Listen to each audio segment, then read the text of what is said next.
నా పేరు సురగం సంటిబాబు, మాది సాడే గ్రామము. మేము సంక్రాంతి పండుగ 3 రోజులు ఘనంగా జరుపుకుంటాము.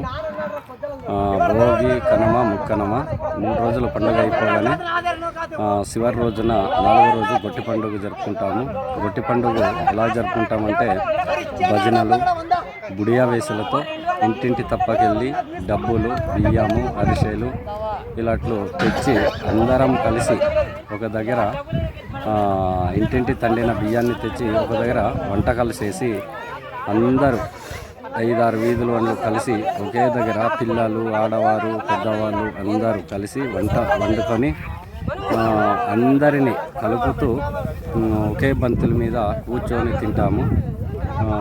ఈ ఆశ్రమం ఎందుకంటే అందరు కూర్చొని ఉండటం వల్ల అక్కడ పెద్ద వాళ్ళు మాట్లాడుతూ ఉంటారు. గ్రామానికి సంబంధించిన పెద్దలు వాళ్ళు ఏంటంటే పాత వాళ్ళు నౌకర్లు కానీ పశువులు కాసే గొల్లవాళ్ళు కానీ ఇంకా ఏదైనా గ్రామానికి సంబంధించిన వాళ్ళకి పాత వాళ్ళని వీడుకోలు పలికి కొత్త వాళ్ళని నిర్ణయించుకొని ఇప్పటి నుండి గడిచిన సంవత్సరంలాగే ఈ సంవత్సరం కూడా మనం అందరం కూడా వేరే నిర్ణయాలు తీసుకుంటూ వారికి అందరికీ గ్రామస్తులు నిర్ణయించుకొని